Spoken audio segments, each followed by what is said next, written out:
রাজকীয় জীবন ছিল তার, কিন্তু একদিন রাজপ্রাসাদ ছেড়ে দিয়েছিলেন একটিমাত্র শব্দ শুনে। আসসালামু আলাইকুম রহমতুল্লাহি ওয়া বারাকাতুহু। প্রিয় দর্শক, আজ আমরা জানবো এমন একজন মানুষকে নিয়ে, যিনি ছিলেন বাদশাহ কিন্তু হয়ে গেলেন আল্লাহর এক দরবেশ। তিনি হলেন ইব্রাহিম বিন আদহাম রাহিমাহুল্লাহ তাআলা। প্রিয় দর্শক, ইব্রাহিম বিন আদহাম ছিলেন বলখের একজন বিখ্যাত শাসক। রাজপ্রাসাদে বিলাসবহুল জীবন, অঢেল ধন সম্পদ, শত শত দাসদাসী ছিল তার। একদিন তিনি রাজপ্রাসাদে বসেছিলেন, হঠাৎ করে ছাদের উপর থেকে একটি পায়ের শব্দ শুনতে পেলেন। তিনি জিজ্ঞেস করলেন, ওখানে কে? উত্তর এলো, আমি অমুক ব্যক্তি, আমার উট হারিয়ে গিয়েছে, সেটা খুঁজছি। বাদশাহ অবাক হয়ে আবারও জিজ্ঞেস করলেন, তুমি কি পাগল, প্রাসাদের সাথে উট খুঁজছ? লোকটি উত্তর দিল, আপনি তো রাজপ্রাসাদ বসে আল্লাহ তাআলার নৈকট্য খুঁজছেন, তাহলে বলুন কে বেশি পাগল? এই একটি কথাই বাদশার হৃদয়ে বাজল।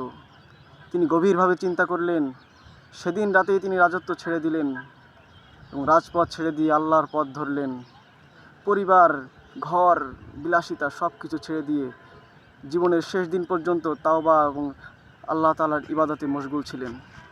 প্রিয় দর্শক, ইব্রাহিম বিন আদহাম বুঝেছিলেন আসল রাজত্ব আল্লাহ তাআলার সাথে সম্পর্ক গড়ার নাম।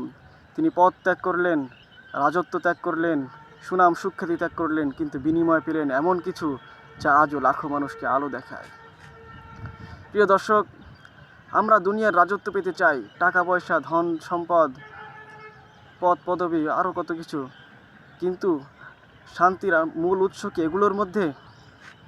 একবার নিজেকে একটু প্রশ্ন করুন, আমি কিসের পিছনে ছুটছি, আল্লাহর নৈকট্য নাকি দুনিয়ার মোহ?